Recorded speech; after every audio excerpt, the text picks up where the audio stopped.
আসসালামু আলাইকুম সবাইকে, welcome back to my channel. চলে আসলাম বরাবরের মতো নতুন একটা রেসিপি শেয়ার করতে। আমার আজকের রেসিপি চটপটি। তবে আমি চটপটিটা আজকে অনেকটা ঘুগনি স্টাইলে রান্না করব। চেষ্টা করেছি খুব সহজে ও অল্প সময়ে রেসিপিটা তৈরি করার। আশা করছি ভালো লাগবে। চটপটি বা ঘুগনি তৈরি করার জন্য প্রথমে আমি নিয়ে নিচ্ছি 2 কাপ ডাবলি বা চটপটির ডাল। এই ডালটাকে আমি পরিমাণ মতো পানি দিয়ে সারা রাতের জন্য ভিজিয়ে রাখবো। ডালটাকে এভাবে সারা রাতের জন্য ভিজিয়ে রাখলে ফুলে একদম ডাবল হয়ে যাবে, আর সেদ্ধ হতেও খুব একটা সময় লাগবে না। আপনাদের কাছে যদি সময় না থাকে তাহলে ডালটাকে কমপক্ষে 4 ঘন্টা ভিজিয়ে রাখার চেষ্টা করবেন।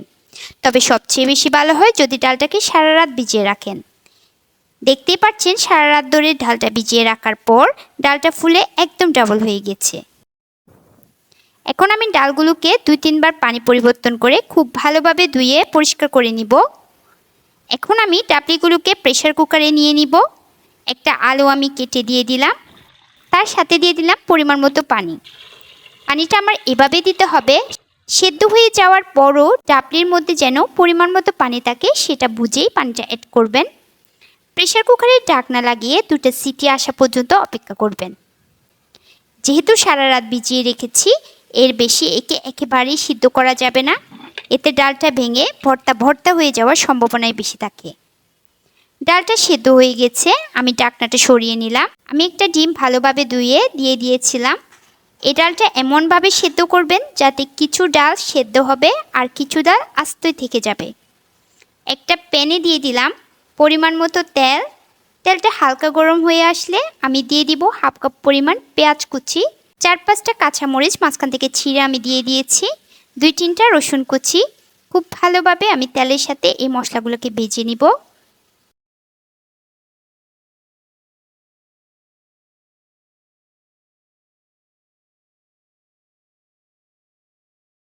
দিয়ে দিলাম 1 চা চামচ হলুদ গুঁড়া, 1.5 চা চামচ মরিচ গুঁড়া, 1.5 চা চামচ ধনিয়া ও জিরার গুঁড়া।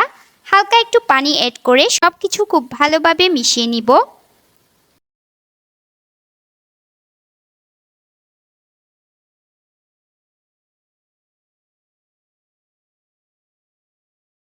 দিয়ে দিলাম আগে থেকে সিদ্ধ করে ম্যাশ করে রাখা আলু।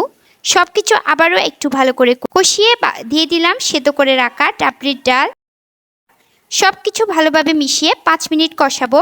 এই পর্যায়ে আমি দিয়ে দিব পরিমাণ মতো লবণ।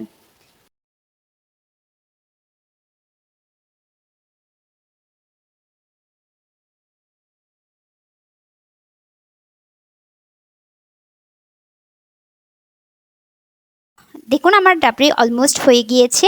আমি এই পর্যায়ে দিয়ে দিলাম 1/2 চা চামচ পরিমাণ চটপটি মশলা, 1/4 কাপ পরিমাণ তেঁতুলের কাঠ। আবারও সব কিছু মিক্স করে ঢাকনা দিয়ে রান্না করব 5 মিনিট। এখন দিয়ে দিলাম 1.5 চা চামচ চিনি।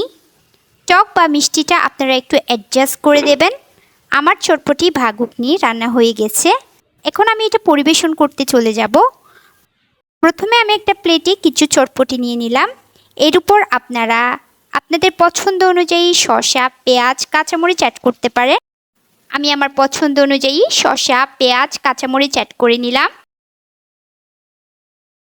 এছাড়াও একটা ডিমকে আমি সালাদ কাটারের সাহায্যে একটু গ্রেট করে দিয়ে দিলাম। তৈরি হয়ে গেল খুব অল্প সময় এবং মশলায় ঘরোয়াভাবেই চটপটি বা ঘুগনি। আশা করছি আপনাদের ভালো লাগবে। ভালো লাগলে আমার চ্যানেলটা অবশ্যই সাবস্ক্রাইব করবেন। ধন্যবাদ সবাইকে।